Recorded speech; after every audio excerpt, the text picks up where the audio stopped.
L'invité de France Info ce matin est le député maire UMP Éric Woerth. Bonjour. Bonjour. C'est à l'ancien ministre du Travail que je m'adresse d'abord puisque s'ouvre aujourd'hui la grande conférence sociale. Jean-Marc Ayrault dit que c'est la fin des sommets spectacles. C'est ça qui se passait sous Nicolas Sarkozy, des rendez-vous pour faire le show?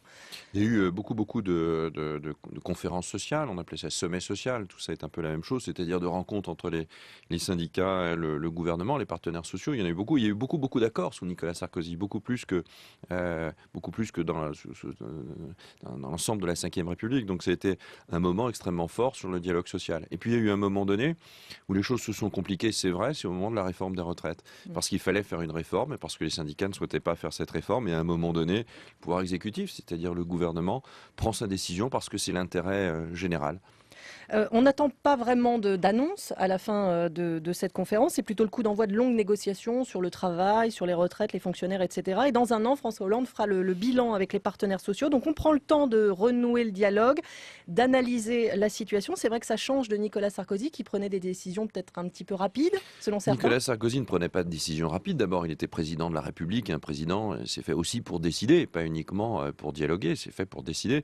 Et dans ce sommet social qui commence aujourd'hui, c'est au fond beaucoup de temps qui est donné. La France n'a pas le temps. La France n'a pas le temps. Les autres pays décident. Nous avons besoin de décider. Et il ne faut pas qu'un sommet de cette nature accouche d'un consensus mou. On ne doit pas avoir un consensus Donc il faut mou. des solutions dès demain soir. Il faut des solutions au fur et à mesure.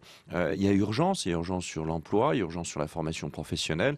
Il y a urgence sur la compétitivité du pays. C'est quoi la compétitivité? C'est de réussir à vendre nos produits à un prix raisonnable avec une qualité de bonne et forte, et à réussir à les vendre aux Français, mais aussi à l'étranger. Tout ça, c'est de l'emploi en France. Donc il faut prendre des décisions très fortes. Et les dossiers, ils sont sur la table. Ils sont sur la table depuis longtemps. Nous avons pris beaucoup de décisions au fur et à mesure du temps. Il faut poursuivre ces décisions.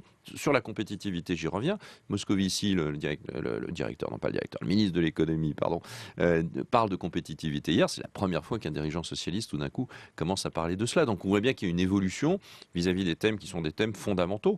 Et le coût du travail, par exemple, est un élément majeur. Nous avions décidé de faire une TVA anti-délocalisation, augmenter la TVA et baisser les charges sociales. Le gouvernement revient, non, dans le collectif budgétaire revient là-dessus. C'est assez paradoxal de parler de compétitivité et de coût du travail en même temps en prenant une décision contraire à la compétitivité. Il y aura une augmentation de la CSG. Je prends les paris aujourd'hui ici qu'il y aura une augmentation de la CSG dans les mois qui viennent. On voit bien qu'il y a deux logiques qui s'affrontent entre, vous l'avez dit, relancer la compétitivité des entreprises et redonner du pouvoir d'achat aux Français. Comment on peut concilier les deux? Est-ce qu'il n'y a pas forcément un perdant? Parce que c'est la même chose. Le pouvoir d'achat, c'est le fruit de la production de richesse, quoi. Et donc, la compétitivité vous permet aux entreprises tout simplement de vendre leurs produits. Et quand on n'y arrive pas, il faut bien changer des choses. À moyen terme et à court terme. À court terme, c'est la baisse du coût du travail. À moyen terme, c'est d'augmenter les problèmes c'est d'être meilleur dans le domaine de la formation, dans le domaine de la recherche, de l'innovation. Tout cela est déjà fait et continue à être fait. C'est des réformes de structure qui sont majeures que nous avons entamées et qu'il faut poursuivre. Mais en même temps, le coût du travail, c'est majeur. C'est vraiment l'essentiel du problème de la compétitivité française. Et quand on fait le contraire dans un collectif budgétaire en supprimant la réforme de la TVA et des charges sociales, et qu'en même temps on crée un sommet social en disant compétitivité, compétitivité, il y a bien un problème. Et on ne peut pas nier que le problème est dans le coût du travail, pas dans le salaire lui-même, mais dans les charges sociales. Même chose pour la fonction publique. Entre nous. Où est-ce qu'on trouve l'argent pour tout ça? On augmente les impôts et lesquels? Sur le coût du travail, quand vous baissez des charges sociales, parce qu'elles sont trop importantes, quand vous baissez des charges sociales, il faut réfléchir en même temps à ce moment-là au financement de la protection sociale. Et le financement de la protection sociale peut pas reposer en grande majorité sur le travail, puisque ça plombe l'emploi en France. Il faut donc la faire supporter par d'autres revenus ou une assiette plus large, comme on dit sur le plan fiscal. Ça peut être ou la TVA ou la CSG. Nous avions choisi la TVA. Peut-être que le Parti socialiste va choisir la CSG, ou peut-être les deux entre nous. C'est d'ailleurs ce que lui conseille la Cour des comptes dans son rapport de la semaine dernière.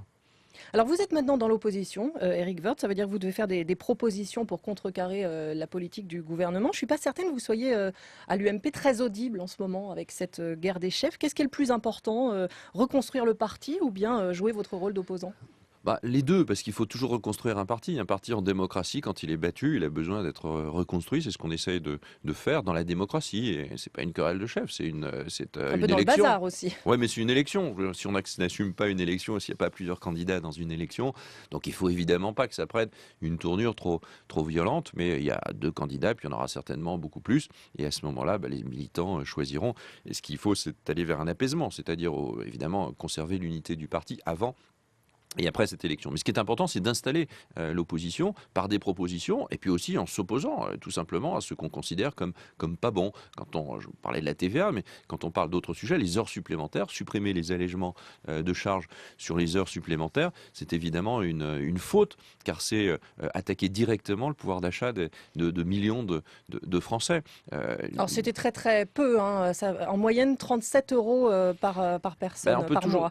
oui, on peut toujours trouver que c'est très très peu, mais en fait c'est beaucoup.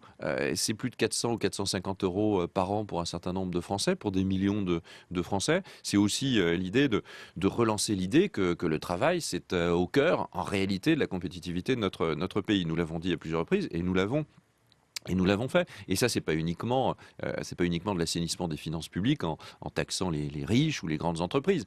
Bien évidemment, assainir nos finances publiques est une condition préalable à la création de richesses en France. Et ça passe par une augmentation de la fiscalité, mais surtout et avant tout par une diminution des dépenses. Et c'est ce qui nous oppose aujourd'hui au Parti socialiste et au gouvernement. Ils ne diminuent pas les dépenses, ils augmentent la fiscalité, mais ils l'augmentent mal.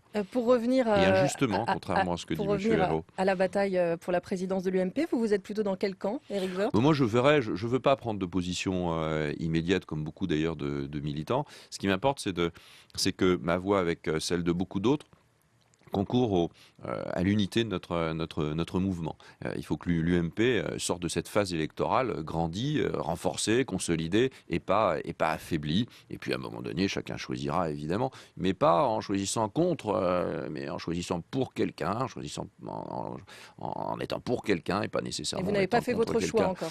Je verrai au moment de la rentrée, dès le mois de septembre, évidemment, mais sans esprit de violence, quoi, sans esprit clanique, sans volonté d'en découdre avec l'autre candidat. Il est dans mon camp. Moi, je suis membre de l'UMP. Je pense que la droite républicaine a beaucoup de choses à dire en France, que nous avons failli gagner l'élection présidentielle entre nous avec Nicolas Sarkozy, malgré cette crise tout à fait considérable que le gouvernement est tout simplement en train de découvrir. Le gouvernement, maintenant, avec ce sommet social, il doit décider. Il ne doit pas uniquement remettre à plus tard des décisions qui s'imposent, des décisions que nous avions déjà prises. Il ne suffit pas de détricoter l'ère Sarkozy pour être un gouvernement efficace. Une dernière question, Éric Woerth. La semaine dernière, les bureaux et le domicile de Nicolas Sarkozy ont été perquisitionnés dans le cadre de l'affaire Bettencourt, affaire pour laquelle vous êtes mise en examen.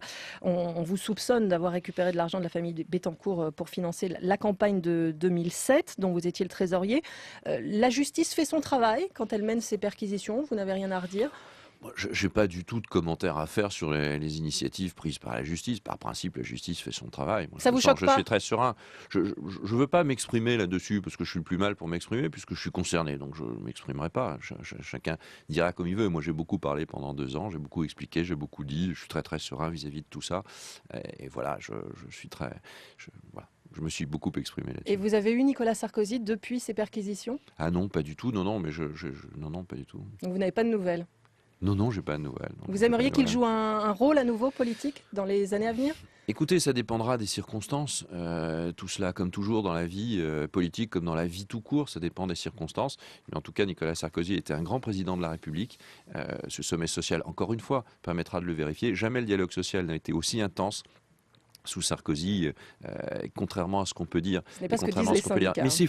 Mais c'est faux. Les syndicats, nous avons dialogué et signé des accords avec eux plus que tout autre gouvernement. La fonction publique, j'ai été 3 ans et demi ministre de la fonction publique. Nous avons discuté avec les syndicats de la fonction publique plus que tout autre gouvernement. Et en ce moment, le gouvernement socialiste est en train de redécouvrir à la fois ce qu'a été la révision générale des politiques publiques et en même temps ce qu'ont été les réformes de la fonction publique. C'est bien de redécouvrir la roue tout le temps, mais la France n'en a pas le temps. Eh bien, on verra ce que va donner cette conférence sociale aujourd'hui et demain. Merci beaucoup, Éric Merci à vous. Woerth, d'être venu sur France Info, député maire UMP de Chantilly, ancien ministre du gouvernement Fillon.